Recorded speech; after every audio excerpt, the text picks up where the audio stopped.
Gabon, eta eskerrik asko guztiei etortzeagatik, que muy brevemente para introducir el tema de hoy, siempre con Kutxa y con la obra social de Kutxa, con Carlos Ruiz, con Iñaki Altuna y con el campus de excelencia de la Universidad del País Vasco, hemos tenido la preocupación de transmitir a la sociedad y darle la oportunidad de escuchar a los que han avanzado la ciencia, porque creemos que la ciencia, o por citar a Ginés Morata, la cultura científica será determinante en el siglo XXI, ya lo ha sido en el siglo XX, y solo los países que sean conscientes de este hecho y que actúen en consecuencia serán protagonistas de su futuro. Y si nosotros queremos tener una sociedad con bienestar social, con justicia social y tener solidaridad con el futuro, solo puede basarse en el conocimiento y en hacer las cosas bien, en muchas cosas, pero también en ciencia y tecnología. Siempre hemos organizado estas actividades con Kutxa para transmitir que la ciencia no solo tiene un valor económico de progreso, etcétera, como se va a ver hoy, sino un aspecto cultural y una contribución decisiva a la creación a la formación de personas que aportan creatividad e innovación al sistema productivo y que crean un clima de excelencia en el tratamiento de los problemas, del resto de los problemas de la sociedad. También hemos insistido mucho, y hoy va a ser una buena muestra de ello, como la ciencia es mucho más que sus aplicaciones prácticas, es una aventura intelectual, una aventura humana que en los últimos años ha cambiado la percepción del mundo en que vivimos y de nosotros mismos. Quizás colectivamente, sin despreciar otras contribuciones, el edificio conceptual de la ciencia moderna sea la obra colectiva cultural más importante de la humanidad. Igual es la obra colectiva de arte más importante de la humanidad, pero ciertamente es esencial para vivir con racionalidad y tener garantizado nuestro futuro y el futuro de las siguientes generaciones. Y en esta aventura intelectual, la ciencia es claramente algo muy distinto a un conjunto congelado de dogmas. La ciencia la hacen las personas y es una obra colectiva, pero en esa obra colectiva destacan personas singulares que aportan diferencias, saltos cualitativos. Hoy tenemos esas personas aquí, tenemos a Sertin Han, que es Premio Nobel de Medicina, a Aaron Ciechanover, que es Premio Nobel de Química, y a Ginés Morata, que es Premio Príncipe de Asturias. Yo les he pedido que libremente ellos hagan una breve intervención, luego si quieren se matizarán entre ellos, pero fundamentalmente el objetivo es que ustedes pregunten lo que quieran con plena libertad. Hay traducción simultánea, pueden preguntar en cualquier idioma, bueno, por lo menos en euskera, en castellano y en inglés. Y en este momento ya le cedo, antes de que Tim siga riéndose, le cedo la palabra a Ginés Morata. Ginés. Bueno, muchas gracias, Pedro, y gracias a todos ustedes que están aquí por irnos a nosotros y también a la organización de este acto. Ya Pedro me ha robado dos frases que tenía yo preparadas. La primera, como él bien ha dicho, que el mundo en que vivimos, el siglo XXI en el que estamos, va a ser el siglo donde la necesidad de la ciencia y tecnología va a ser una necesidad fundamental para el desarrollo, y los países que no desarrollen una tradición tecnológica y científica van a estar condenados por lo menos a quedarse detrás de a no ser países en la frontera del conocimiento y de la economía, ¿no? Eso es y por lo tanto es tan importante el apoyo a la ciencia y el apoyo al conocimiento. Por otro lado, también ha dicho Pedro, y efectivamente yo lo comparto plenamente, que seguramente la aventura colectiva más importante de la humanidad es la del conocimiento. Precisamente la ciencia el desarrollo de la ciencia ha sido lo que nos ha permitido simplemente con el uso de la mente humana llegar a comprender muchos de los secretos del universo o incluso los secretos de la vida, y esto realmente es una cosa única, ¿no? Nosotros que somos biólogos, como es el caso mío, pues ya además de esto pensamos que la biología en última instancia va dirigida a comprendernos a nosotros mismos.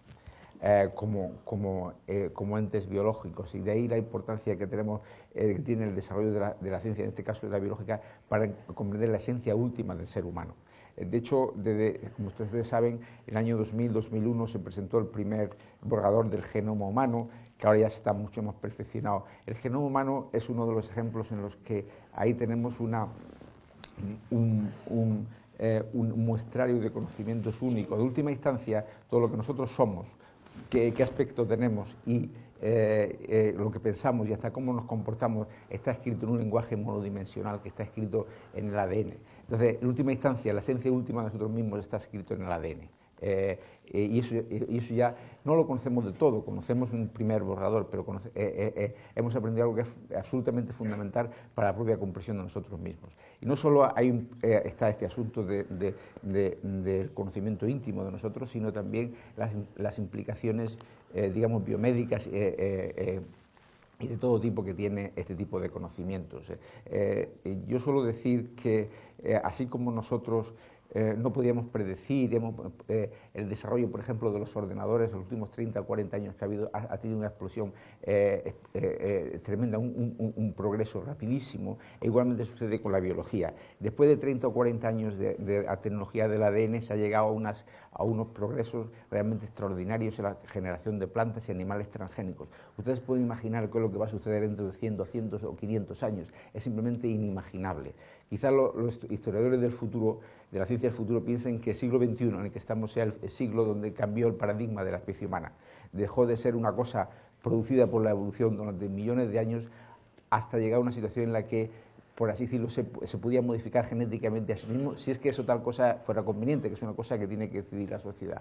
Por lo tanto, en fin, esto va a ser los siglos y de hecho las próximas décadas y el futuro próximo va a ser una situación y nos va a presentar unas oportunidades únicas para ver realmente qué es lo que la ciencia da de sí, y vamos a poder ver cómo el desarrollo científico va a ser uno de los aspectos más importantes de la sociedad. Yo no sé si puedo decir algo más, pero solamente hacerle ver de nuevo que el desarrollo científico y el conocimiento va a ser la premisa fundamental del siglo XXI y de los siglos que van a venir, y va a configurar completamente el propio desarrollo de la sociedad humana. Aaron? Well, no doubt that science and technology are going to become the hallmark of the century that we are entering. And we are surrounded by science and technology. Think about this little machine that is called smartphone. 10 years ago, we didn't have it. Now I don't know anybody that walks on the face of Earth that doesn't have two of those and communicate with all the world. And but it's not only the smartphone. The smartphone is kind of symptomatic. It's going to, the computers that change completely our lives. And there are things that are still behind your vision, which is medicine. Medicine is going to, actually already is undergoing one of the most major revolutions it has ever undergone, and that's the revolution of personalized medicine. We are going to understand the biological processes in a much more detailed manner, and we are going to really understand processes that we have not understood so far. Like how the brain is working, how the brain is degenerating, and diseases that are major burden on our lives as people and also on the health economy. And therefore, what you will hear typically, the slogan is that science and technology is going to be the language of the 21st century. And in my opinion, it's not only going to be the language, but it's also going to be a language of peace, I hope. Because we are human beings and we are suffering from the same problems worldwide. Let it be shortage of energy, let it be diseases, let it be famine, let it be natural disasters, and the need to exchange knowledge and to share knowledge is common to all of us. And therefore, I think that if there is any chance at all for different nations to communicate and to deflate winds of tension, of fundamentalism, of hatred, it is embedded in science and technology, but we should be very careful about it. If we think about history, and therefore I want also to raise very briefly, and maybe we shall get back to it, the dangers, the bioethical and issues that are involved in what we call the scientific and technological revolution. If you think of atrocities in the recent century, think about Cambodia, you know, about Pol Pot. You know, all these people were graduates of the Sorbonne University. I mean, so they came from the most advanced university in the world in order to kill their own people based on whatever ideology they believed on. I just discussed with Tim this afternoon, we discussed Jewish history, because I'm close to Jewish history, I'm an Israeli. We discussed the Holocaust, for example. We discussed Auschwitz, the atrocities in Auschwitz, how people were en masse led to their death, to their murder. And we discussed the commander of Auschwitz, Rudolf Hess, who used to have a house next to the concentration camp, to the extermination camp. So in the morning he was sending his kids to school and walked out his dog, and then he went to work, whatever work it was, to kill another additional 20,000 people. And in the evening he came home and had dinner and listened to Wagner and talked to his wife about their family business. So education is not an absolute guarantee, and technology are not an absolute guarantee for the well-being of humankind, and it can go with atrocities as well. And you can think about the greatest inventions in science and technology. Think about Alfred Nobel, who invented the dynamite. So you can use the dynamite for different uses. You can either take 2 grams of dynamite and pack it in a bullet and shoot somebody in between his eyes, or you can use the dynamite to build bridges over the rivers and to drill oil wells. Think about radioactivity. You can use radioactivity in order to kill masses of people by an A-bomb, and you can use the same very radioactivity in order to cure cancer patients. So it's all, at the end, it's up to us. It's really up to us. And when we think about it, it's probably about democracy, which is maybe not the ideal regime, but it's probably the optimal one, where people have a say, and which is there to provide scientists with checks and balances to what we are doing. So people will not have the idea to clone, I don't know, a Nazi army in the basement that one day will emerge out of the laboratory, or so on and so forth. So science is not an isolated enterprise. We should remember it. Science is part of society. It's for the society. And scientists do need society, and they need all elements of society. They need the clergymen, they need sociologists, they need historians, archaeologists. And science is also, not only that it's part of society, but science without history, without music, without culture, without our past is useless. I mean, we are part, you know, we are integrating what we know into a big enterprise, and we should never forget it. We shouldn't just think, okay, let's close ourselves in the laboratories and invent something which is magnificent. It can never be detached from our lives. And the same will happen with the DNA revolution that we may have time to talk about, and Ginés just hinted about it. So all I wanted to tell you is that yes, we are entering a huge revolution in science, but it's part of us as human beings, wherever we live and whatever language we talk and whatever music we are enjoying and whatever food we like and whatever clothes we are dressing and whatever God or faith we are following. It's part of us. It's not an isolated, and we should do it in a very considerate way, not to break borders. We are not elephants in China stores. Science is part of society, and that's the way that it should be conducted. So this is just kind of a framework. Thank you. Thank you very much. Sir? Yeah, I think I'm totally frivolous, actually, because I really regard science as fun. Because I like finding things out. And I regard science above all as a sort of cultural activity, no better and no worse than dancing or singing or making music. But the one difference between dancing and singing and making music, well, I like there's a very great scientist called Erwin Schrödinger, who was Austrian, and he said, science is a game, but a game with reality. And I think that's very true, actually. For me, the best science always has a playful element, always has a sort of the spirit of inquiry embedded within it. And always, people are always trying things, sometimes funny things, and you can't immediately see why they should be interested. I mean, why is Ginés, for example, why should he care how they make flies? I mean, who cares about flies? He cares about flies, but I don't care about flies. Flies bite me, you know. Oh, my flies, pedigree flies. No. But it turns out that studying flies tells us a great deal about ourselves. I mean, this is absolutely amazing. Who would have thought that? Very peculiar, very, very strange.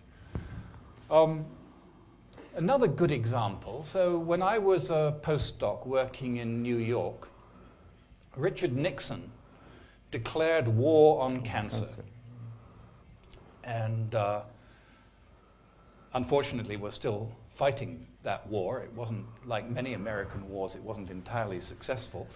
But it had one remarkable, unforeseen consequence, that when the AIDS epidemic started up, the people who had been following Nixon's war on cancer immediately knew everything there was to know about the AIDS virus, because it was exactly the same as the kind of viruses they'd been studying in a completely different context causing cancer.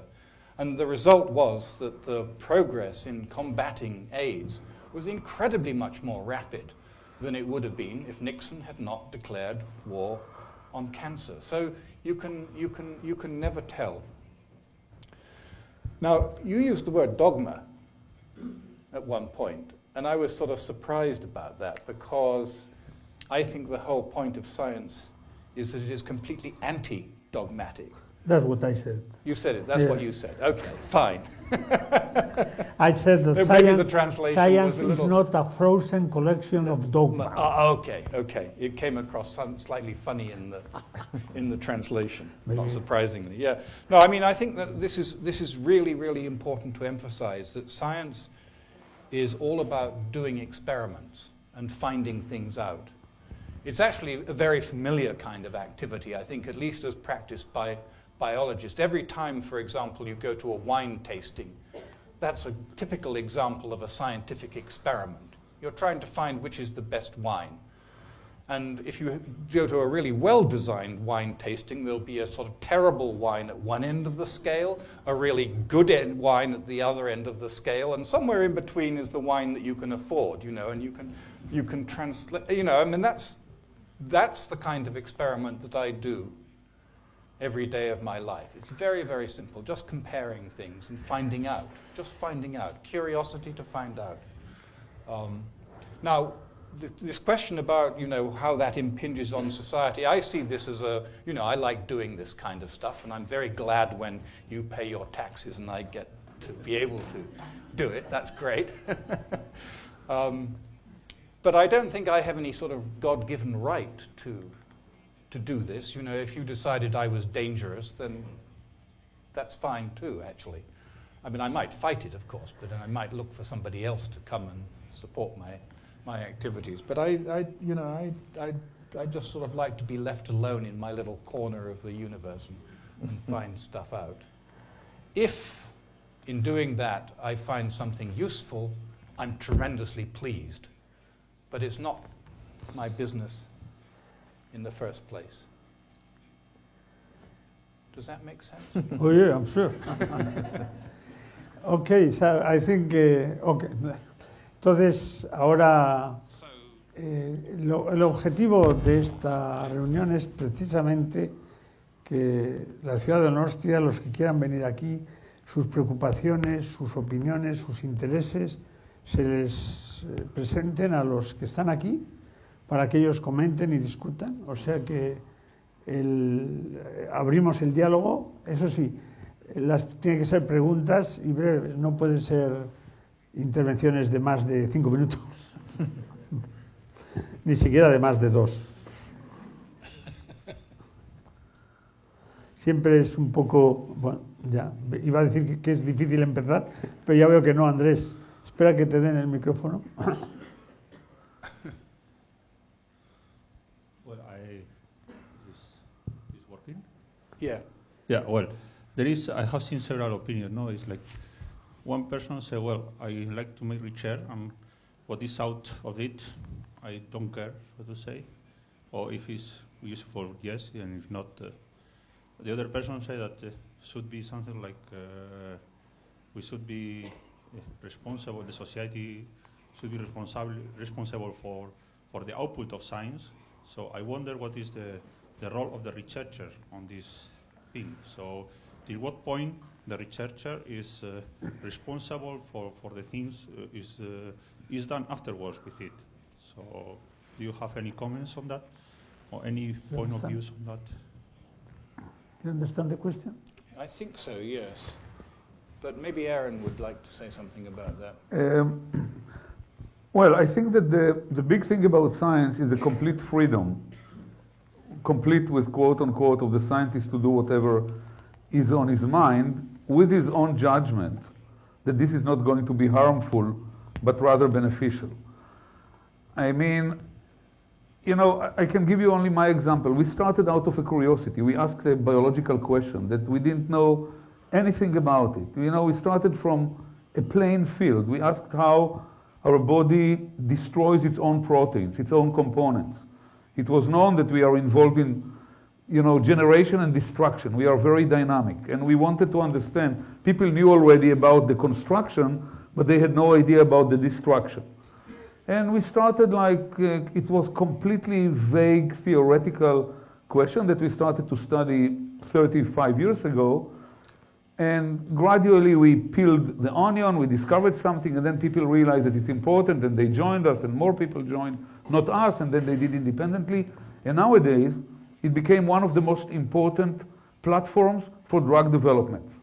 We never dreamt on a disease, we never dreamt on a drug, we never dreamt on curing people, we never dreamt on anything like that.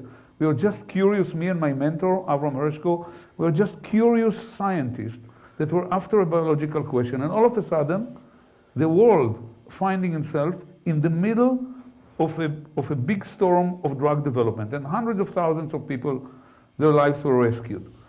This is the result of curiosity. You know, if you are doing good science, at the end, it's going to end up good. Obviously, we didn't mean any bad thing. We didn't want to develop a new bacteria that will walk out of the lab. And so you have to be moral yourself. And if you are not moral, then the society around you, because we are submitting grant, the system has built-in checks and balances. We are not doing it in the basement. In order to do my science, as Tim mentioned, I need your money, not your money. I mean, the government always pays for universities in order to exist. And part of the university is teaching, and part is doing research. That's how the system is being built. So I submit a grant, and the grant is being seen by referees, and the referees say, wow, this is crazy, this idea, we are not going to fund it, or this is good, something will come out of it. And then there are students in the lab, we are not solitary. I'm working with students and physicians and people around you. So you are always in a checked and balanced system, you are not alone.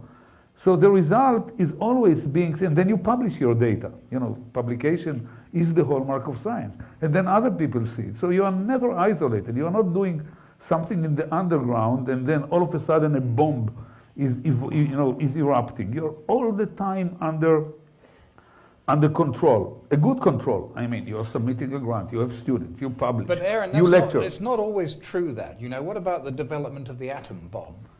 Right. You know, but this was a military project. That was this secret? was a military project, and that's what. Therefore, I said, you know, science in the universities is an open one. Once you are taking it to the basement, and you are doing something under the ground, that's what I said. You know, nuclear energy is nuclear energy. It can be used to cure to irradiate cancer patients, and it can use to develop an A-bomb that then will kill and irradiate, people and whatever, cause enormous damage and destruction. So you're right. So I think that, it's all about openness, transparency, checks and balances, living in a democracy rather than in a totalitarian regime. And therefore, it's part of society. I'm coming back to the same point. Utilizando el privilegio de moderador, les pregunto a Ginés y a Tim, el caso de la bomba atómica, el proyecto Manhattan, es paradigmático, porque el objetivo era capacidad de destruir, pero estaba la sociedad envuelta también. Entonces mi pregunta ante tu reacción ¿es intrínsecamente malo eso? ¿Alguien podría argumentar, y es para ti la pregunta, alguien podría argumentar, ¿se debía parar el proyecto Manhattan si se sospechase que Hitler podía conseguirlo? ¿Y cuáles hubiesen sido las consecuencias? No sé si... no conozco el tema suficientemente, pero tengo entendido que la física alemana durante la época en que se hizo el proyecto Manhattan era también muy avanzada. De hecho, los descubrimientos muy importantes sobre el asunto de la desintegración del átomo previamente se habían hecho en Alemania. Por lo tanto, creo que existiría la posibilidad, y creo que incluso lo pensaron los alemanes, de desarrollar algo como la bomba atómica. Seguramente les falló la tecnología o la planificación, no lo sé. Lo que sí es verdad que el problema que ha planteado este señor es que la ciencia es nuevos conocimientos y nuevas posibilidades que la sociedad adquiere, y los conocimientos se pueden utilizar para fines perversos o para fines beneficiosos. Yo creo la bomba atómica, como los ordenadores, un ordenador puede hacernos la vida más fácil, o puede dirigir un misil balístico y acabar con miles de personas. Yo creo que esto es un problema que ocurre y que ha ocurrido siempre, porque antes previamente ocurrió primero con la dinamita o con el napalm. O sea, todo esto es un problema que ha existido siempre. El conocimiento avanza y se puede utilizar para fines beneficiosos o para fines perversos. Pero yo creo que los científicos no debíamos ser los que tomamos decisiones en debemos ser conscientes como ciudadanos de ese problema, pero en la sociedad y nuestros representantes sociales, los políticos que sea, que deben decidir sobre cómo se utiliza el conocimiento, ¿no? Y yo entiendo la dificultad que se plantea, y sobre todo porque se están apareciendo problemas de enorme calado. O sea, yo me refería antes de pasada del asunto de las modificaciones genéticas que podría aplicarse a la especie humana si se quisiera. Esto puede utilizarse para fines beneficiosos o no.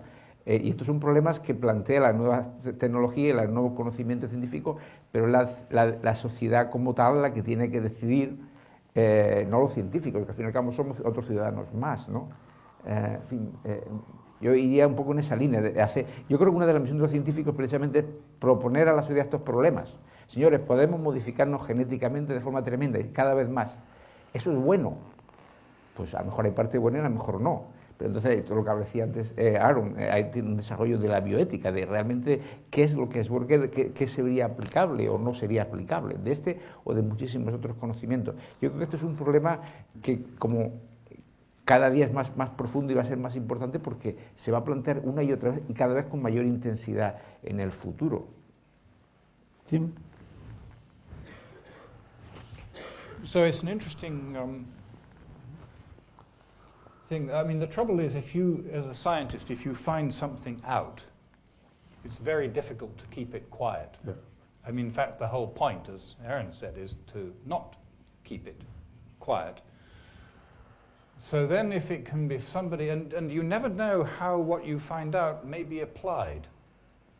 I mean, that's not something one can foresee. I mean, as he said in a sort of beneficial example, I mean, he discovered how something worked, something very fundamental, something very important, but with no view to developing drugs.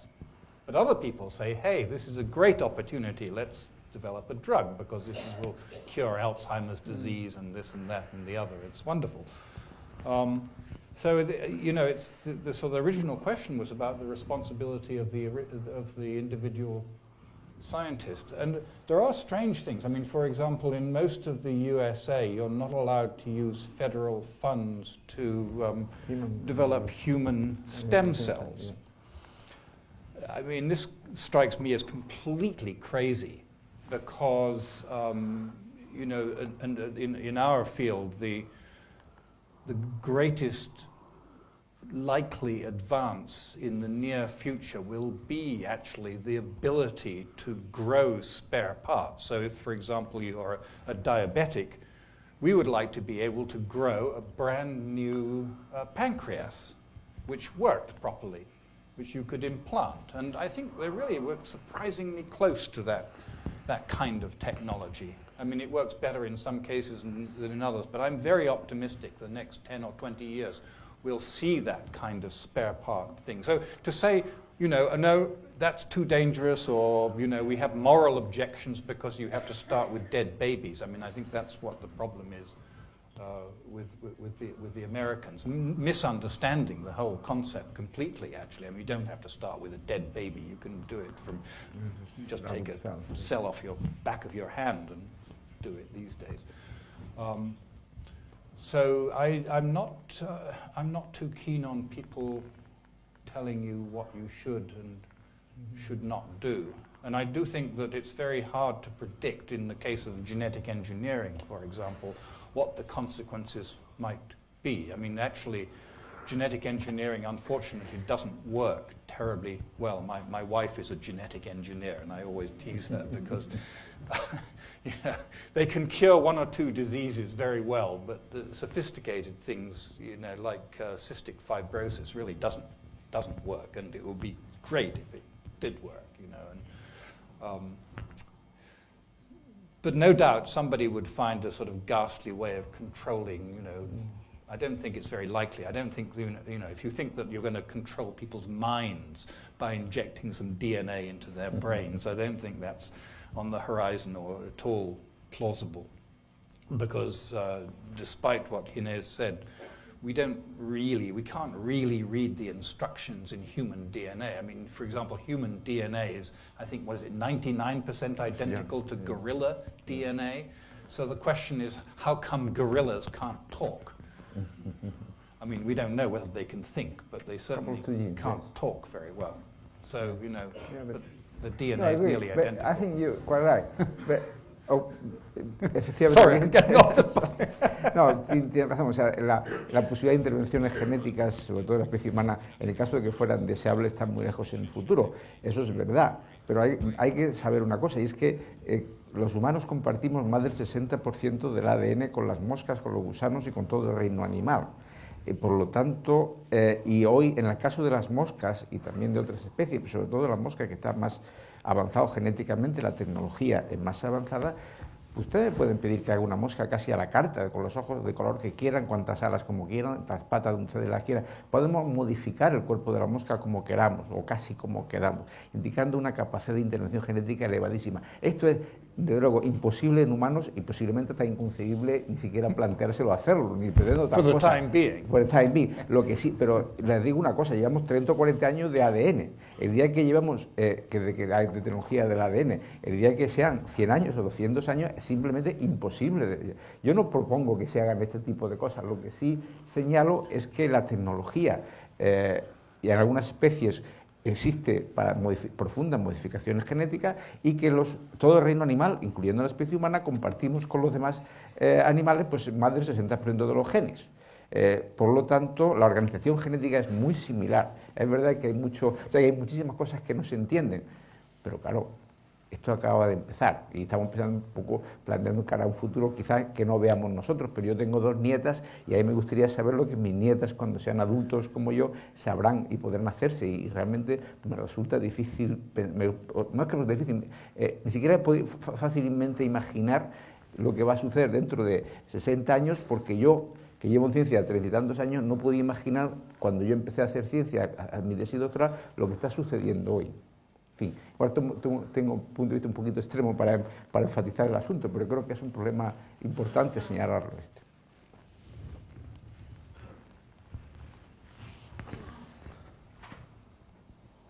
Muy buenas. gracias. Bueno, no sé si va por ahí también la pregunta o no, pero mi duda un poco también sería cuál es la responsabilidad que tiene la ciencia en el día de hoy, en los momentos en los que nos encontramos, que sabemos que tenemos una crisis a nivel global.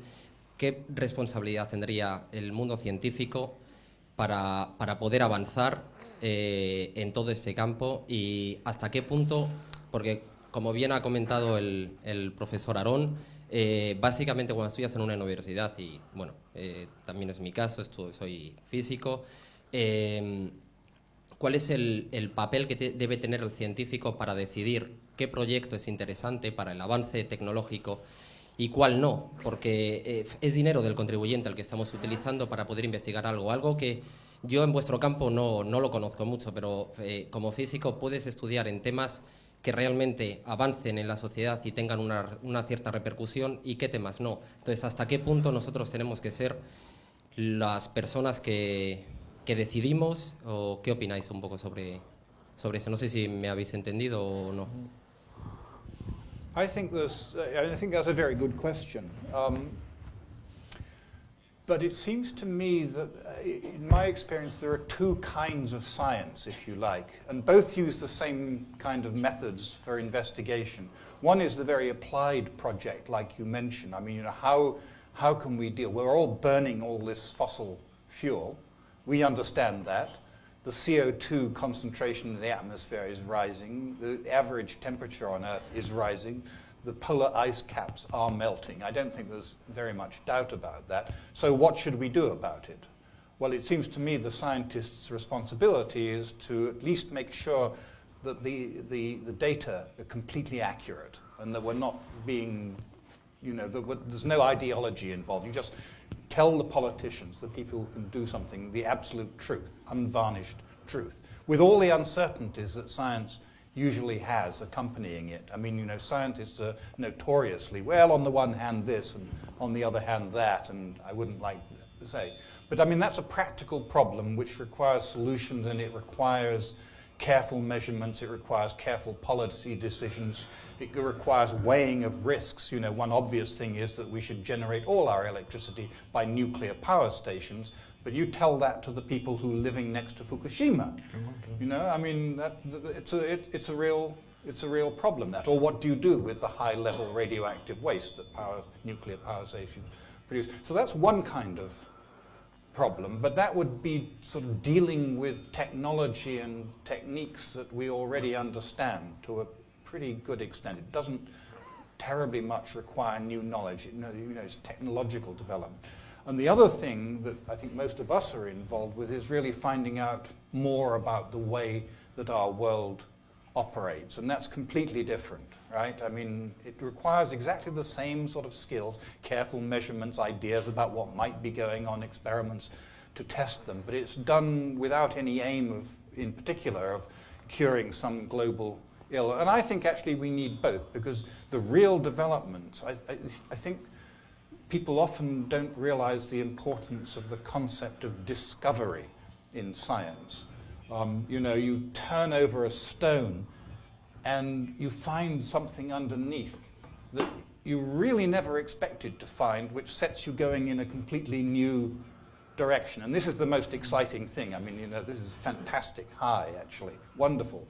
But completely unpredictable. I mean, politicians hate this because they like, the kind of problem that you mentioned first. I mean, you have a problem and you just, put one foot in front of the other and you go solve the problem. But very often you can't solve it with current technology, so you have to make further discoveries, which may be, well, I mean, I often found in the lab, you thought you had a highway to discovery, and it's just not true, because what you actually need to do is go backwards, then sideways, and then come at it from a different angle in order to solve the problem. And the trouble is, you never know until you've done it. I mean, you know that.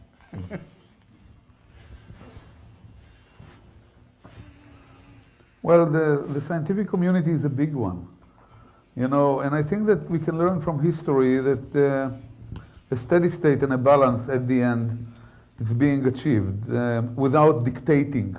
Some people are more entrepreneurial in their characters that they want to solve a problem. They are problem solvers. Let it be the energy problem. People are developing drugs to cancer without even understanding the mechanisms of cancer.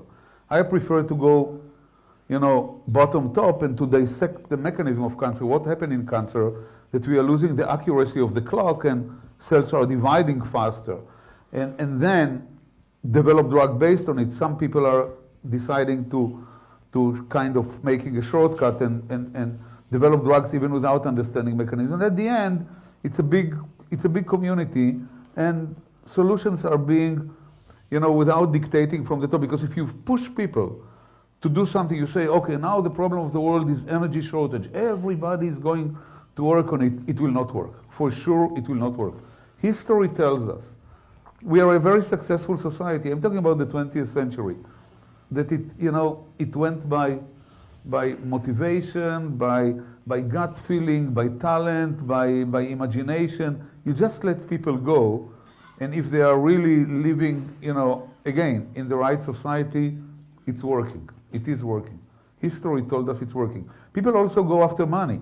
You know, let's say that the government of Spain or the government of Israel or the United States decided it gives priority to development of drugs or to development of alternative energy sources, and there will be no grants or no money or very little money for studying why the banana is curved.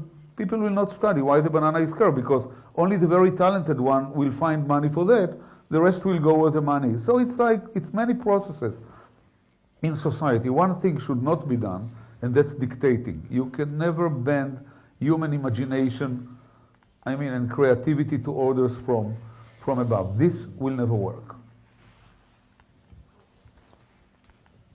But you can have a project. I mean, you know, if I was a Absolutely. government and I needed to know something, I could commission a study, right? Absolutely. And then people Government who want can to do decide, that, they can come and yeah, do it. government can decide that cancer or inflammation or infectious disease or malaria, you know, in Southeast Asia is a project of priority, because you don't know, but I can tell you, or you may know, that most of the people these days are still dying from malaria. I mean, it's an unbelievable disease. Millions and millions of people are dying of malaria. It's not a priority. Why? Because it's a third world disease. But if the governments will decide tomorrow that malaria is a priority, and they'll pour money into malaria research, you will find that many people will go into malaria. You know, it's also economy that drives it. You know, people realize that countries that have malaria don't have the money to pay for the drug, and they are, you know, so they will go where the money is. And the money is in the Western society, where Alzheimer is a problem and Parkinson is a problem. So, you know, there are many parameters that at the end dictate direction. But at the very end of the day, it's the scientist's choice. Sí, buenas tardes. Mi pregunta viene orientada más sobre el tema de la ética que el profesor Aarón ha comentado antes. Y bueno, yo quería hacer una pregunta, que él ha dicho que sería la sociedad la que debería decidir lo que puede ser bueno o lo que puede ser malo con respecto a las investigaciones científicas.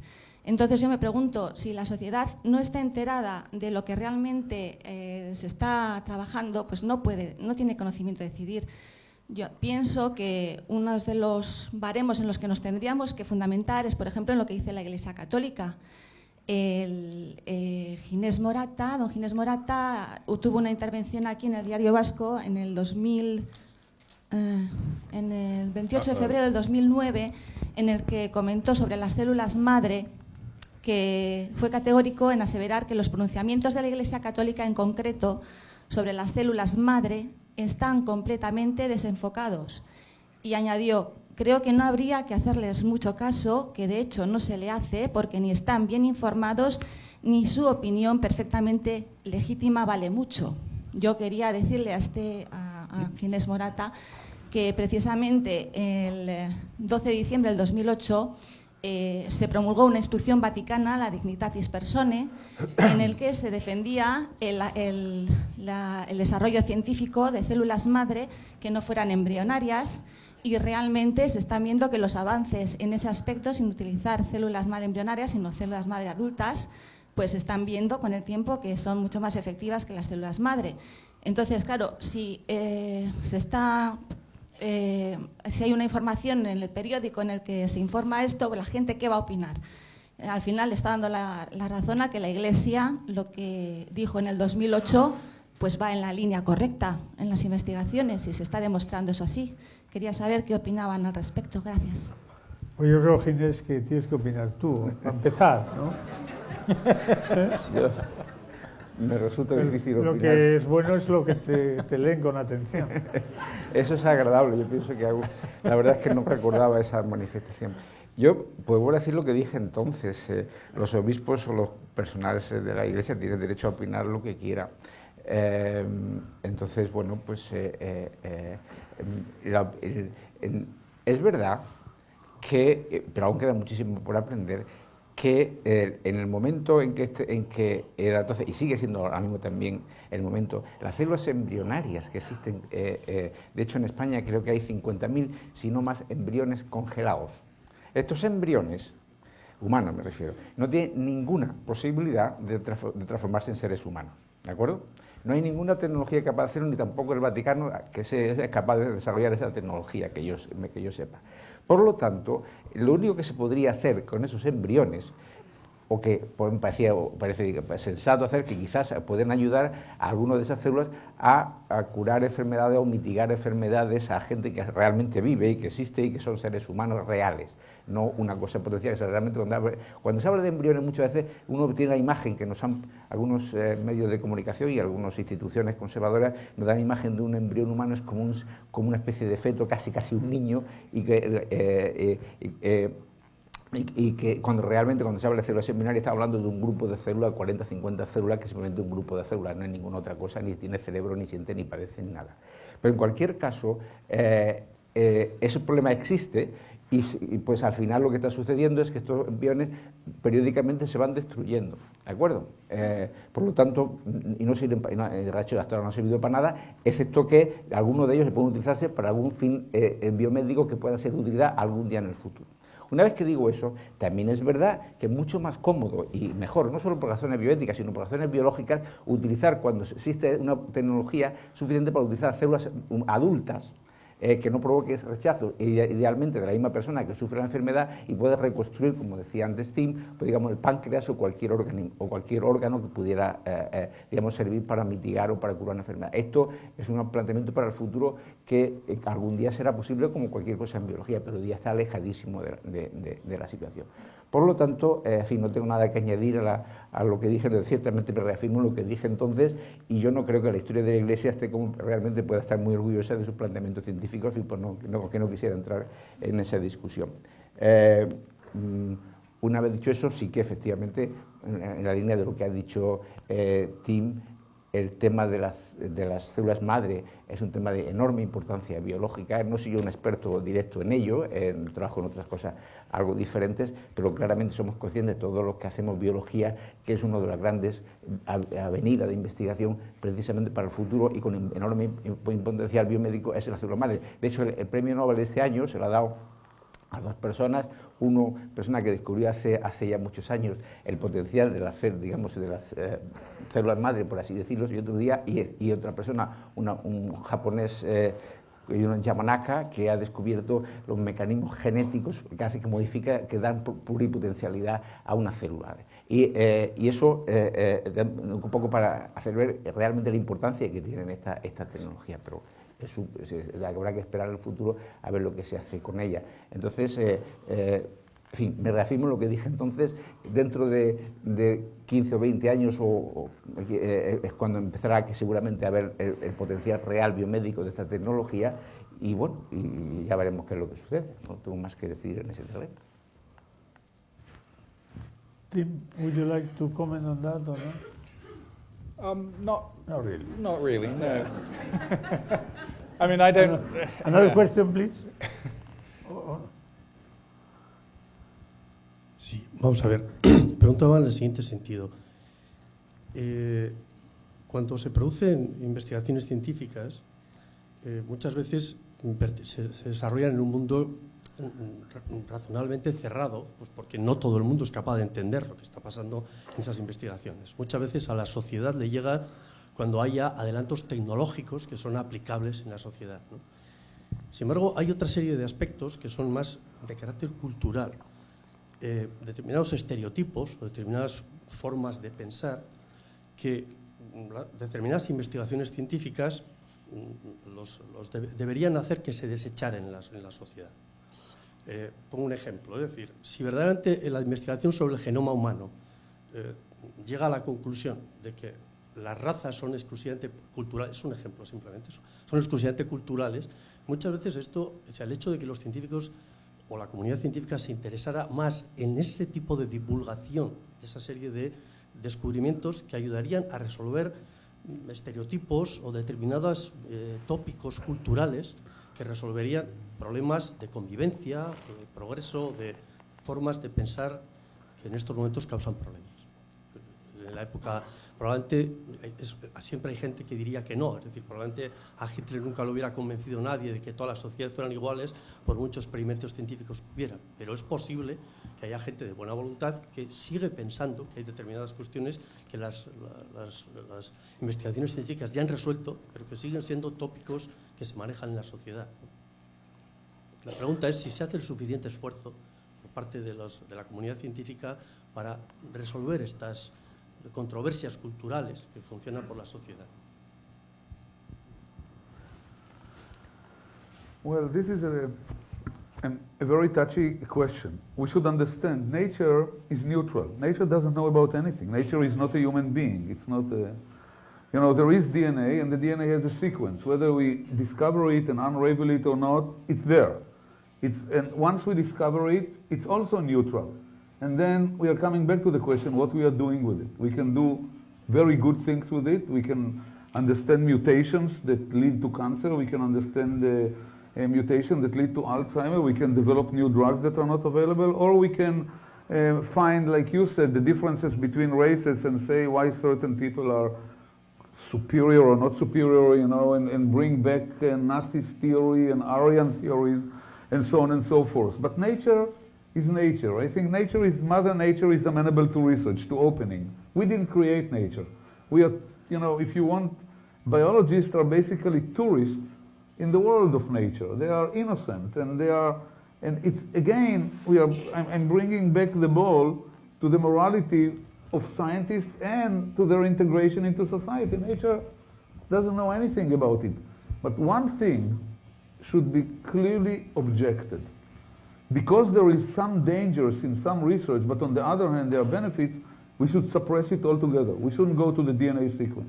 I think that at the end, understanding the human genome and what's going on now is going to be enormously beneficial to medicine, to generating, it's not only the human genome, it's also in agriculture, to generating GMOs with all the resistance, to improve the agriculture of primitive societies, to increase the crops of societies that can grow only 1 kilo of rice per hectare to growing 1 ton of rice per hectare, and so on and so forth. And I can give you a zillion reasons why this technology is superb and it's going to rescue us, especially with the expansion of the human population. You know, there will be not enough food if we are not going to really take care of us. Think about it, the world population tripled in 100 years, only 100 years.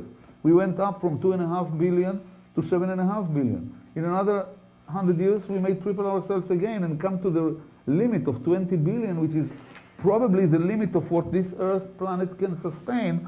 And without taking measures, we shall all starve to death. So, again, technology is innocent. It's all what we do with it. We should discover technology and then use whatever tools are there in society to decide which direction we take it. But suppressing it is extremely, because we never know what's behind the corner. It's exactly like Tim said, we are lifting a stone, we never know what's behind. It's our role to lift every single stone in the field in order to discover what's underneath it. What we are going to do with it, it's something else. I think the question of race actually is a very, very interesting one, because it was or has been such a sensitive thing, and actually DNA sequencing, I think, is really sort of having an extremely sort of leveling and democratizing effect in that field. And surprisingly, too, the application of DNA sequencing to look at the early prehistory of the human race is absolutely fascinating. I mean, I love that stuff. We can now track the exit of human beings from Africa into Europe in successive waves from the DNA evidence much more accurately than one could ever do by studying the shape of flint arrowheads. And I think this is terrific. So I mean, I'm a great believer in finding out, you know, what it is that gives rise to the differences. Why I have black hair and he has white hair, you know. He used to have black. He used to have black hair, you see. So why does his hair go white? I would, Mine is going white at the edges. I will answer them. So why doesn't it go white on top? It's really strange, you know. So these are really interesting questions. Even though I see that's a frivolous question, but it may have profound consequences. And you know, if we could understand why, you know, how to stop hair going black, maybe we could stop brains forgetting things when they get very old. You know, I mean, you never know. You just never know. So I think we just got to keep finding stuff out. I really do.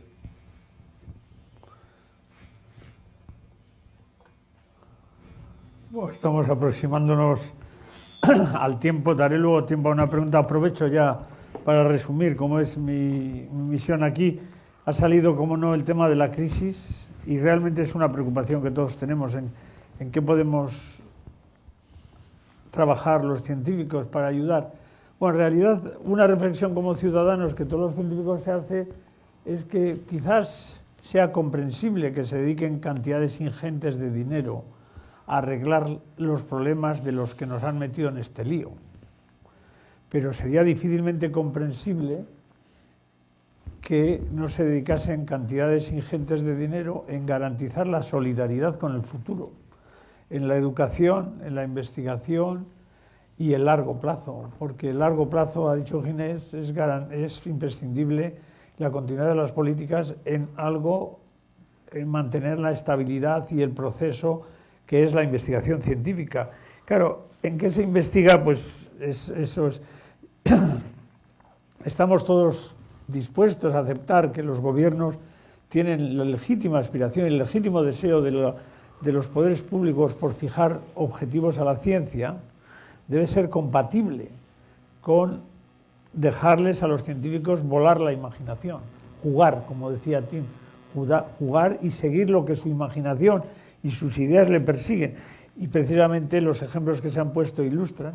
Cuando Einstein se preguntaba cómo se vería el mundo si yo viajase en un rayo de luz, o cuál es la naturaleza de la gravitación, jamás pensaba que el GPS, si no se corrigiesen los relojes, se iba a equivocar por 10 kilómetros, ya que es un físico el que ha hecho la pregunta. Y eso nos lleva a lo que decía Ginés, que es, estamos empezando con el ADN, estábamos empezando a principios de siglo con preguntas sobre los átomos, sobre la física cuántica, etcétera, y ahí tenemos el móvil, sin el cual Ciechanover pues realmente estaría triste todos los días, y mi abuelo también, porque mi abuelo, cuando tenía que hablar con los primos de América, pues tenía que fijar el día y la hora en que iba a llamar, y ahora que él sacase una cajetilla del bolsillo y pueda hablar con sus amigos de América, o con, bueno, ya no puede hablar, hubiese sido el descubrimiento que más le hubiese fascinado y que más le hubiese cambiado la vida. Eso nos lleva a la necesidad de lo que se ha salido aquí, de una sociedad científicamente informada. Una sociedad científicamente informada es más libre porque es capaz de tomar responsable y eficientemente decisiones que afectan a su futuro, y por eso es bueno discusiones como la de hoy y tener a gente, y ahora digo, que la gente entienda que no somos los científicos y un conjunto congelado de dogmas, sino precisamente una aventura humana de volar la imaginación, de jugar y descubrir, y eso nos lleva a que al descubrir y levantar la piedra, cuando ha dicho Tim, pues aparecen cosas nuevas, porque quizás el mayor producto del avance del conocimiento sea el avance de la ignorancia. Es como si hubiese una ley de conservación de la energía, la ley de conservación de la ignorancia, porque cada pregunta que se contesta hable nuevas preguntas, y hay nuevas preguntas que pueden ser contestadas científicamente, casi una ley de aumento de la ignorancia, y en ese sentido también es bueno estas discusiones. Y en concreto, el debate sobre la ciencia y la dualidad de la ciencia es un debate sin fin, y es bueno que todos participemos y oigamos las opiniones de los que han avanzado la ciencia. Y sobre eso, pues yo voy a hacer un poco de propaganda. El Donostia International Physics Center, junto con el Campus de Excelencia de la Universidad del País Vasco, organizó hace 2 años, Aaron estuvo, un festival, Passion for Knowledge. Este año lo vamos a hacer otra vez, con ocasión del centenario del aniversario del átomo, el modelo atómico de Niels Bohr, que le vamos a llamar Quantum 13, pero fundamentalmente va a haber otro Passion for Knowledge en la que participarán los 3 que están aquí, y además otra cosa que ha surgido, lo del proyecto Manhattan, la bomba atómica, etcétera. Hay una pieza de teatro, Copenhague, en la que se discute la discusión de Heisenberg con Bohr, etcétera. Pues bien, hay uno de los escritores y de los científicos que ha visitado el Donostia International Physics Center ha escrito una obra de teatro, que es un poco demasiado larga para ser representada, pero con escritores vascos, Luisa Echenique y otros, se están adaptando esa obra a una longitud menor para ser representada, y va a serlo en euskera y en castellano la primera semana de octubre en el festival Passion for Knowledge. O sea que tenemos que coordinar con Aaron, con Tim y con Ginés para que ellos estén presentes. Empezaría la obra con la carta de Szilard y de Einstein a Roosevelt, advirtiéndole sobre las minas de uranio de Checoslovaquia, y también con la discusión de Heisenberg y de la visita de Heisenberg a Bohr en Copenhague, intentando convencerle de que los aliados abandonasen la investigación. Quiero decir que todos estos temas van a tener continuidad. Si hay alguna pregunta más, la cogería con gusto, y si no, invitarles a... sí, hay una pregunta más, entonces... Hola, yo quería saber... 2 preguntas más, perdón. ¿Se me oye? Sí, tengo curiosidad por saber, ya que tengo delante a científicos, pues saber un poco cómo se prevé un poco en el futuro todos estos avances científicos y tecnológicos, porque por otro lado vemos, como ha dicho el científico, que la población mundial aumenta y ha aumentado considerablemente, cada vez más abundan las depresiones, las enfermedades mentales, y yo quería saber cómo se prevé, qué salida, en qué puede ayudar la ciencia a todo el malestar, ¿no?, que estamos viviendo, tanto por la crisis, por el aumento de la población, a tema medioambiental. ¿Cómo ven ellos, los científicos, todo este tema? Whoa. Well, I guess the world's increase in population is not really a scientific problem, it's more of a political problem, don't you think? But as far as depression and brain diseases go, that's an area where I think we need much more research, because frankly we understand that extremely poorly at the moment. And you're right, I mean, it affects huge numbers of people, and it's a terribly debilitating thing, whether, you know, it's people with losing their minds in old age, or getting depressed as youngsters and committing suicide in the most extreme case. I mean, you know, we should really be able to do something about that, but we can't attack it very rationally at the moment, because we really don't understand the scientific basis of it. Because the brain is very, you know, it's behind your skull. That's basically the problem. It's very hard to study. But I think, you know, the next generation will see huge advances in understanding the brain. I don't know about huge advances in understanding human population increase. As I say, I don't think that's a scientific problem, actually. Well, depression is clearly the #1 disease in the world. People don't appreciate it because most of the depressed people are still functioning in society, but they are working in a very low efficiency, so their output is much lower compared to completely healthy. And, you know, we are talking about huge percentage. I don't want to go to the numbers, but from the mild form to the severe form, we are talking about 15% of the population in the OECD countries, which is a huge number. I mean, the economic burden of depression is huge. We just don't appreciate it because people are talking about cancer, about Alzheimer, but so this is one thing. But let me just take you to a philosophical point of view. And the philosophical point of view that there are no free lunches. You know, about 100 years ago, 120 years ago, people died at the age of 50 or 45. They didn't have cancer. Why? Because they didn't live long enough to get cancer. They didn't have Alzheimer. Why? Because they didn't live long enough to get cancer. They died of simple infectious diseases until antibiotics came and sanitation and, you know, understanding hygiene and many factors. And all of a sudden, within 100 years, we expanded lifespan by 30 years. You know, we are now living 80 years in developed countries, and in some countries even more. But with this life expectancy came a price, and the price is depression, and the price is brain diseases, and the price is cancer. But show me one person that doesn't want to live 80 years and probably 90 and 100 and 110 paying the price. So, you know, we are suffering. The human body has probably an upper limit of how much we can carry it, and we are still pulling it behind. We are pushing and pushing and pushing the limit, but we are suffering. All these diseases are degenerative diseases.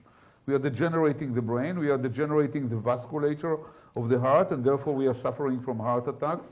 We are degenerating the ability of the cells to keep on ticking at the right pace, and cancer is also in many ways a degenerative disease because many control mechanisms are collapsing, if you want to look at it from above, and that's the result of aging. You know, we still don't have a definition for aging, but we are paying a price for this technology. But nevertheless, we are pushing, and nobody is ready to go back 110 years, and we are ready to suffer, and nevertheless to extend and extend and extend and push even further. So I think we should look at it, and with it also grew the world population because we are healthier, and we are living longer, and we are living in better conditions, and we are all paying this price, and so the shortage, you know, the contamination of the world, the holes in the ozone layer, the warming of the globe, the consumption of the fossil oil, it's all the result of the very same process. Extending life expectancy and increasing life quality.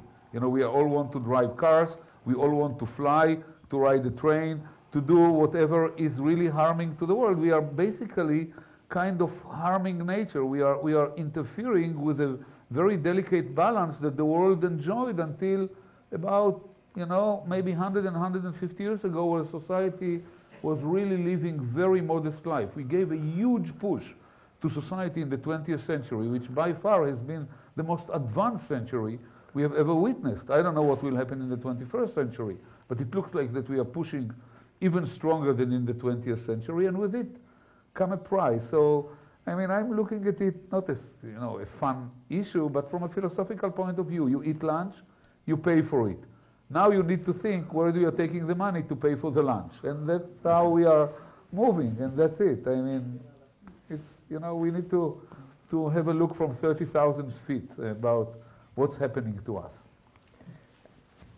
Bueno, respecto a la pregunta que hacía la señora ya, yo estoy de acuerdo con el asunto que decía de la depresión, en lo que decía Tim. Es un problema que, y lo ha dicho también Aaron, afecta a millones de personas en todo el mundo, pero si hay una cosa de la que la biología sabe poco todavía, relativamente, es sobre el cerebro humano. La gran caja negra de la biología hoy día es el cerebro humano. Se entiende algo, pero la mayor parte de las cosas no se entiende. No hay un concepto, hoy día un concepto que se haya desarrollado en la biología para entender, por ejemplo, cómo percibe uno una obra de arte, o cómo una persona le tiene más simpatía a otra, cómo una persona se enamora de otro. En términos macromoleculares nadie sabe lo que es eso, pero seguramente que existe. O sea, este tipo de cuestiones todavía están bastante alejados de nuestra comprensión, sobre todo aquello que tiene que ver con el cerebro humano, sobre todo en las funciones superiores del cerebro humano. Y aún queda muchísimo por investigar. Por eso, como decía Tim, quizás en el siglo que viene, y el que viene, realmente el avance tendrá que producirse en ese terreno, porque es lo que estamos relativamente más atrasados. Otro asunto también que se ha dicho de pasada, que a mí me gustaría insistir en ello, es hasta qué punto la ciencia está proporcionando nuevos medicamentos y nuevos curas y nuevas funciones para la humanidad. Bueno, el hecho es que, por ejemplo, en el caso de los antibióticos que se nos refería, los antibióticos hoy día curan casi todas las enfermedades. Curan las enfermedades aquí en San Sebastián, en Madrid y en muchas partes del primer mundo. Pero yo he ido, en los últimos años he ido muchas veces a Nepal a escalar montañas, y entonces allí la gente se suele morir de infecciones. O sea, esta tecnología que nos aplicamos a nosotros mismos, que nos cura, allí no hay hospitales. Y no hay antibióticos. Todos los que hagamos una expedición dejamos los medicamentos que nos sobran para ayudar a la gente, pero no hay médicos nada más que los que van de voluntarios. O sea, es una sociedad completamente medieval, y esto no es únicamente de Nepal, sino de muchos otros países. O sea, cuando hablamos de las ventajas y del progreso de la medicina que a nosotros damos como por supuesto, estamos refiriéndonos a una parte muy concreta de la humanidad. Pues buena parte de ella simplemente no se ha llegado a esta situación, y la gente se muere como en el medievo, pues de infecciones, etcétera, y la vida media pues es de 40 o 50 años en vez de la que tenemos nosotros. O sea que realmente, y este es un problema muy grave, es un problema que los científicos podemos señalarlo, pero que tiene que ver con la organización social del mundo, no con lo que descubra una persona, ¿no? Y en absoluto está resuelto, como la malaria que se hablaba antes, o cualquier otro de este tipo de situaciones. O sea que estas ventajas que da la ciencia realmente hasta ahora han sido aplicadas solamente a cierta parte de la sociedad humana, pero gran parte de ella no ha tenido esa ventaja.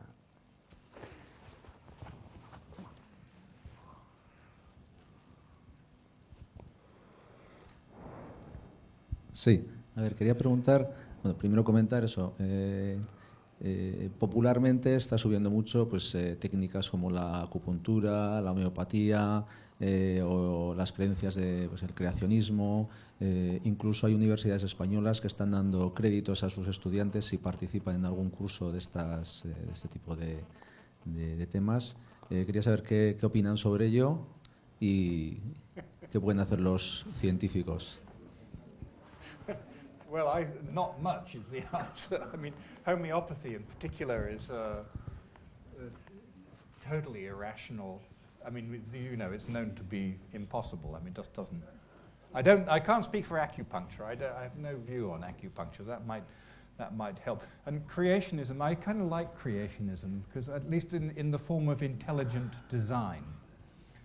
Because I would like the people who believe in intelligent design, I would like them to explain to me when the intelligent designer did his or her designing, right? Did they affect the neutrino flux in the first 10 to the minus 17th seconds of the universe, or was she some kind of genetic engineer who came in the Middle Ages, or, you know?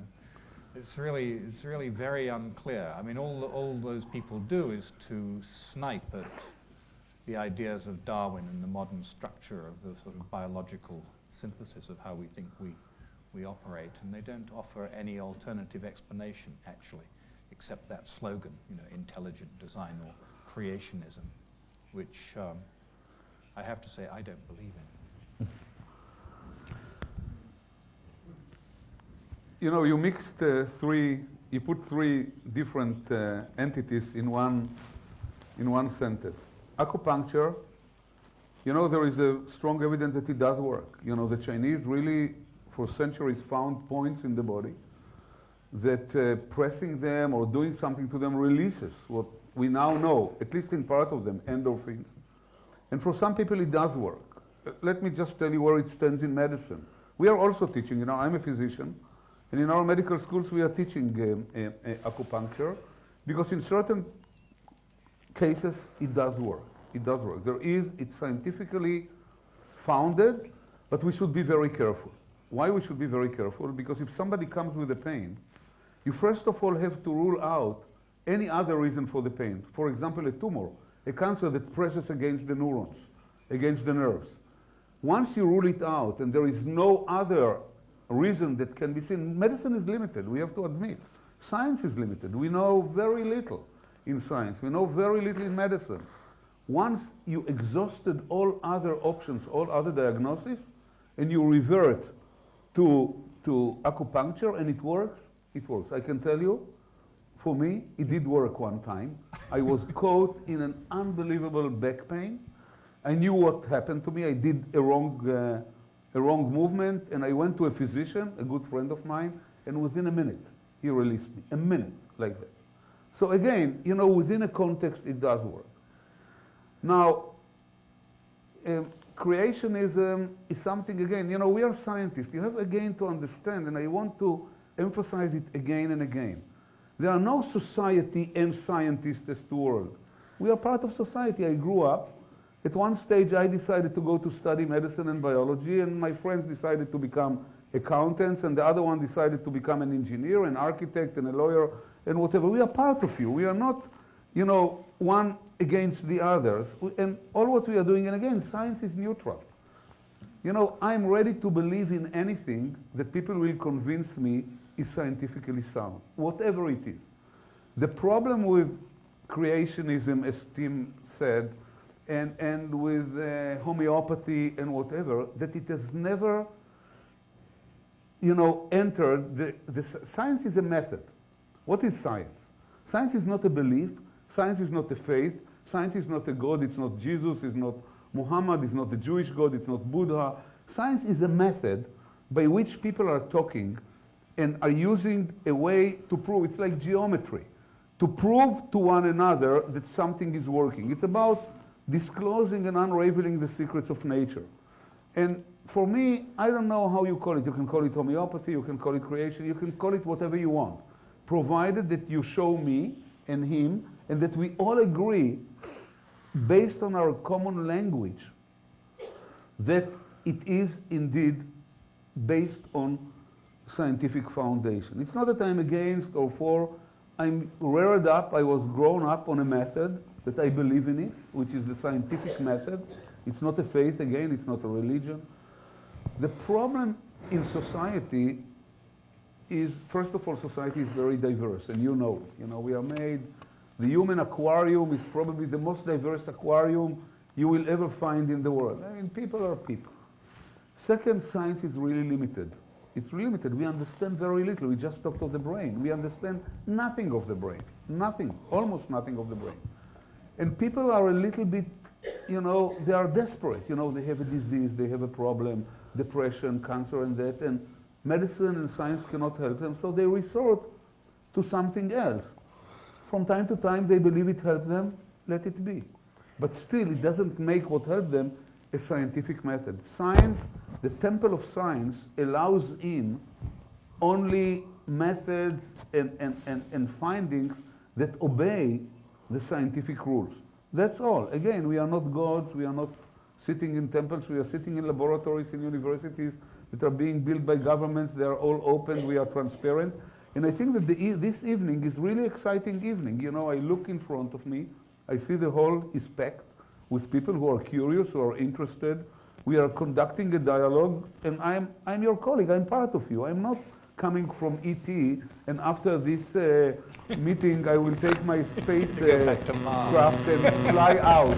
I'm going to my hotel, or beforehand to have a good dinner, a good Basque dinner, some pulpo and some great olive oil cooked seafood, and chipirones, yes.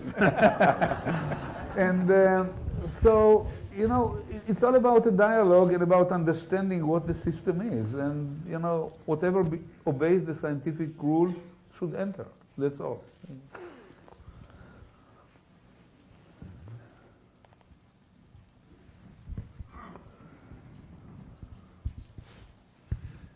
There is a, unfortunately, extended opinion or belief among many people that scientists or some important investigations are kept secret from the public. I mean, for example, the cure for cancer. And that is because there are many big interest among pharmaceutical companies that want to make a lot of money. As a friend, very good friend of mine who is a hematologist tells me when somebody asks him this question or brings up this question, that if he knew the cure for cancer, his father wouldn't have died of cancer. So why is it so difficult for scientists to shake off this Frankenstein syndrome. For Frankenstein syndrome, I mean burn the scientist. Thank you. Frankenstein syndrome. Sí. Es que es una pregunta que yo no puedo contestar fácilmente, porque usted ha empezado diciendo que parece ser la opinión de que hay ciertas drogas, curas para el cáncer que están siendo ocultadas por las compañías farmacéuticas. Yo de eso quizás sea así, pero esto no puedo decir nada de ello. Más bien yo creo que no es así. Claro, yo creo que eso no puede ser así, aunque solo sea porque yo sé porque algunas compañías como Novartis, por ejemplo, hay determinadas drogas, Gleevec, por ejemplo, una de ellas que han hecho millones y millones con alguna droga en particular. O sea que yo creo que su propio interés sería desarrollar estas drogas y curar a la gente. O sea que en ese sentido simplemente es que no creo que realmente ese tipo de cosas se dicen con cierta frecuencia, pero no, en fin, a mí me resulta dificilísimo creer, realmente no creo que exista tal cosa. En fin, no tengo mucho más que decir a ese asunto, no sé si... Yeah, but the interesting thing, you know, is that it is true, at least I've felt it all my life as a scientist to be true. You have a good point, you know, I mean, there is a sort of feeling that somehow, you know, you go into the lab and you sort of start growing hair on your face or something horrible like that. You know, that there's something a little bit sinister about our activities. And well, I don't know where really. Where that impression comes from, except from Mary Shelley. Yeah, that's right. Pero se ha dicho varias veces aquí que realmente los científicos somos simplemente parte de la sociedad de gente muy normal. Yo podía describir mi vida todas las mañanas, se parecerá muchísimo a la de ustedes. Yo voy al laboratorio y realmente la única diferencia, quizás, es que yo la pregunta que les suelo hacer a mis estudiantes es, oye, ¿habéis descubierto algo? Porque realmente lo que hablábamos antes, lo que decía Tim, la ciencia es muy entretenida. Quizás sea la mayor característica más típica del científico, es que estás en el borde de lo que se sabe. Of course, we do like to keep it secret, right? That's right. We don't want to know how much fun we're having. Los científicos somos increíblemente vanidosos. Por lo tanto, si yo descubro algo que es superior a lo que han hecho ellos, estaría encantado de poder decir, yo es que realmente ha descubierto algo que estos otros no han sido capaces de descubrir, porque en el fondo este tipo de actividad es lo que nos lleva a todos, es el factor que nos empuja, ¿no? Entonces, ahora, la actividad... Yo, en fin, hablando por mí mismo, pues esta idea de Frankenstein me resulta difícil de imaginar porque lo que hacemos es tan normal todos los días, tan rutinario en cierto modo, salvo que tenemos esta cosa de que estás en la frontera de algo y que realmente tú puedes suceder que hayas descubierto algo y en algún momento lo que se hablaba en aquellos momentos de discovery, que hablaba, ¿quién era el que lo decía?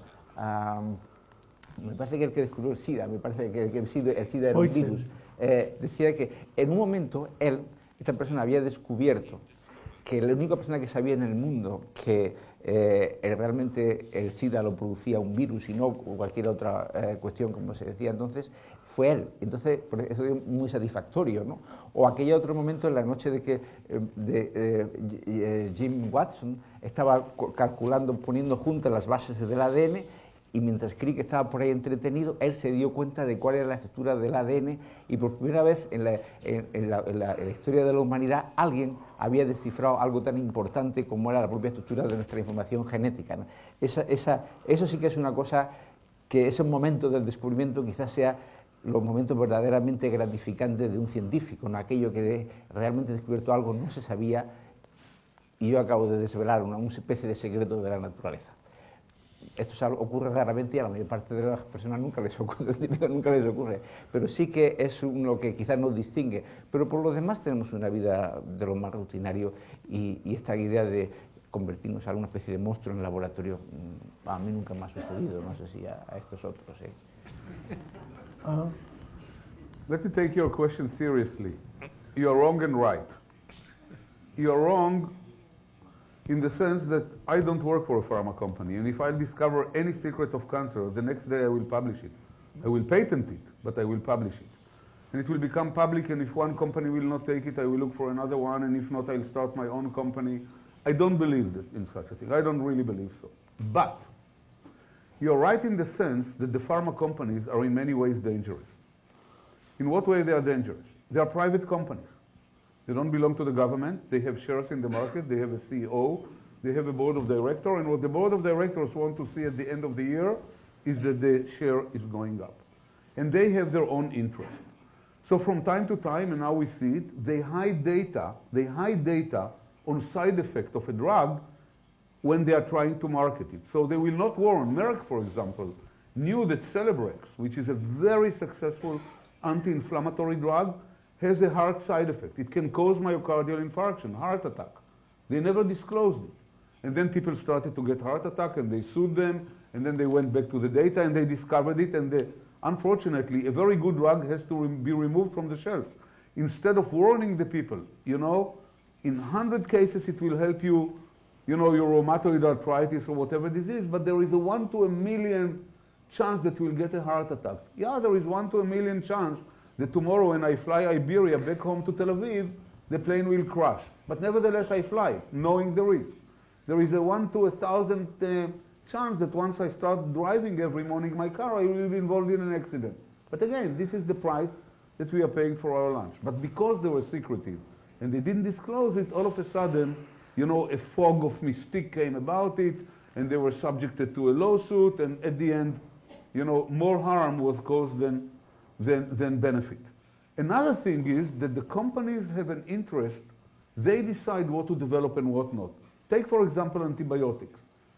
The antibiotic pipeline is completely dry. And at the end, human society is going to succumb to infectious diseases exactly like it was the pre-Alexander Fleming time, the pre-antibiotic time.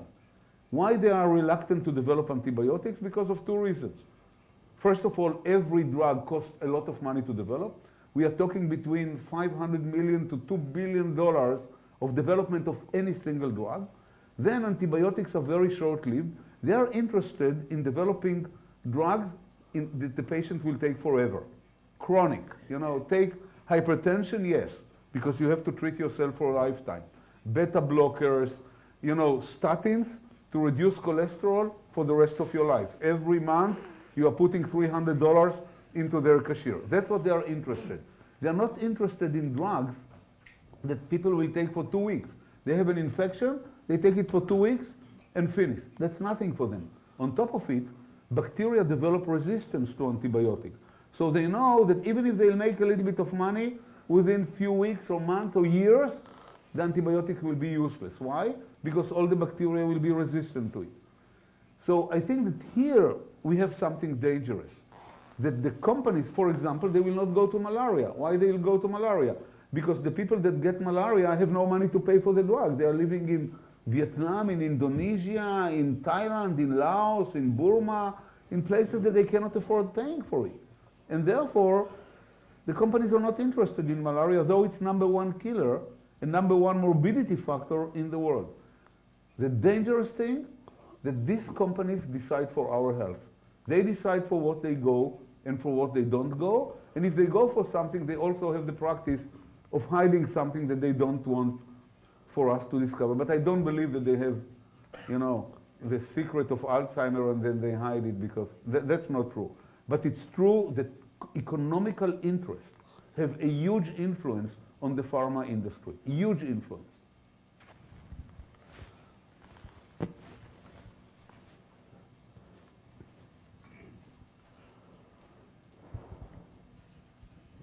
Hola. En su opinión, ¿qué podríamos hacer los que nos dedicamos a hacer ciencia básica para convencer a la sociedad y a nuestros dirigentes de que vale la pena apostar por la ciencia básica y que es el fundamento de la ciencia aplicada, que es lo que ellos están requiriendo, nos están exigiendo? Very simple answer, one word: history. History proved that science is the answer. It's the answer for energy, it's the answer for communication. Let's forget about medicine, for this one. It came from science, it's the answer for, well, this one has also a camera. You know, and the camera is going to a card. So it's for storage information, for computer. It's history. It showed that it's working. Pero desafortunadamente, desafortunadamente nuestros dirigentes o tampoco la sociedad entiende aún que la ciencia básica es la base, no lo entienden. ¿Qué podemos hacer nosotros? History, ya le he contestado, history. Pero nosotros como investigadores, pues explicarle la historia. Explicarle la historia. It's history and communication. I mean, talking, and I think that scientists also are very arrogant. You know, you will find scientists are very arrogant, and they are also isolated. They tell the people, oh, trust us, we are smart, we are knowledgeable, leave us alone, we'll deliver. This is not the way to do it. We should communicate science, we should talk to the people, we should talk to the media, we should be in touch, we should go to schools, to high school kids, to students. We should make science part of society. We need to communicate it. And then the politician will understand that it's coming from below, that it's the people's demand. Again, there are no scientists in society.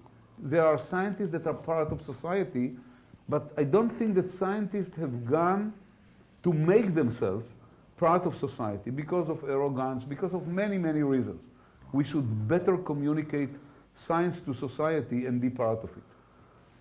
Bueno, no existe el científico. Hay científicos muy diversos, unos muy arrogantes que no creen necesario comunicar estas cosas y otros muchos que creen que el científico tiene la obligación de explicar qué hace, por qué hace lo que hace, para qué sirve lo que hace y que tiene la obligación de contribuir a una sociedad científicamente informada. Porque una sociedad científicamente informada, como he dicho antes, es garantía, o más garantía, o menos riesgo de toma de decisiones equivocadas. Pero si la sociedad es consciente de los beneficios de la ciencia, de que hace falta un desarrollo armónico, no solo aplicado, sino básico, no todo va a ser básico, y de que el fijar objetivos a la ciencia debe ser compatible con dejar volar la imaginación de otro sector, si la sociedad en general es consciente, es difícil que los políticos de los que usted se queja no lo sean, porque va a depender de ellos. Y por lo tanto, la mejor forma es crear una sociedad científicamente informada, o una sociedad informada, y que no solo tenga contenidos o cosas de la ciencia, sino que sepa también las consecuencias de la ciencia. Eso es lo que intentamos hacer en la muy pequeña medida de nuestras posibilidades con este tipo de actos.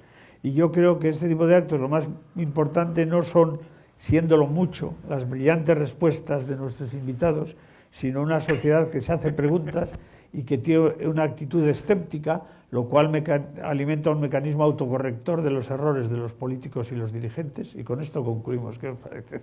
Muchas gracias a todos.